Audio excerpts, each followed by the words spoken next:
So what do you guys think? I was going to make a free product for people to opt in. It's like a PDF that takes them through the whole process to see if their service business they're thinking about or the one that they've already started is actually going to be viable in their service area where they live. Okay. The dangerous thing I hear about that is what if they go through the steps and they say no, you drive a customer away? You know what I mean? I feel like we're sort of going back to that same thing where the person hasn't convinced themselves to do it yet. You know, they're wondering, is this going to be viable in my area? When instead, you should probably be providing things like how to make it more profitable. Yeah. Like these people have already decided, they've already started doing it. The avatar you're looking for would not look for you unless it's already viable. You see what I'm saying? Right. Yeah, that makes sense. The job of the lead magnet in any online business, no matter how advanced you are or how new you are, is to deliver a quick result, not to evaluate in a tool that lets you kind of experiment and think. It's like, no, how can you help this person get a new client by tomorrow? How can you help them, hey, lower their costs by 10%? How can you, hey, did you know that you're probably paying too much in taxes? Here's how to hire a bookkeeper. Like, you have to deliver a result. I hate it when I see people do evaluation tools and things like that as their lead magnet, because like, that's not what people look for. People look for aspirin for their headache. That's what people want. They want the symptom to be cured. They may look for that, but people who are looking for things like that, they're not ready to spend money typically. Exactly. And if we're not looking for people who are willing to spend money, then why be in business? Exactly. You know? Yeah. So what your lead magnets need to be more action oriented. Like, for example, service-based businesses, there's going to be 4 or 5 big ones like that people could literally do. Like when I helped you research this initially in the forums over in the Flip Your Life community, I remember that I found people, we found that one guy that was like doing parking lot cleanup.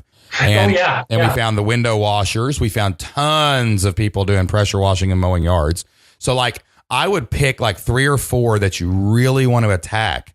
And I would make like a lead magnet specific to them that's going to help them do their job faster and save them either time or save them money or make them money. Like I was just thinking to myself, just thinking out loud here, what if you did one for people who had jobs that are bigger in the summer that might tell them something that they could do over the winter? Oh, great idea. So like, you know, it's very seasonally appropriate. So maybe you write a blog post called "It's Winter. What do I do next?" Yeah, how a lawnmower man can make more money in the winter, and you give them these ideas, and then maybe you hold back a couple of the get the full report, sign up now. You know, you release or you give them an outline of the jobs like in bullet points, but then like maybe you say, if you'll get my free report now, there's a full page for each job in this report, and they can go out and figure out like how to do that in the wintertime or something like that. Yeah, like what are things they could do to make money during the winter? There's only 2 things you really do for people. You either help them have more time or you help them have more money.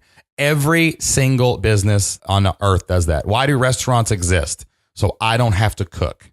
They saved me time. I spent money, but that's okay. Why do cookbook people do great online for cooking at home? Because they're helping people shop and save money. You save people time, you save people money, or you give people time or you give people money. So think of your niche and think how you can do those results for those people, and that's going to help you develop your lead magnet. Okay, that's cool.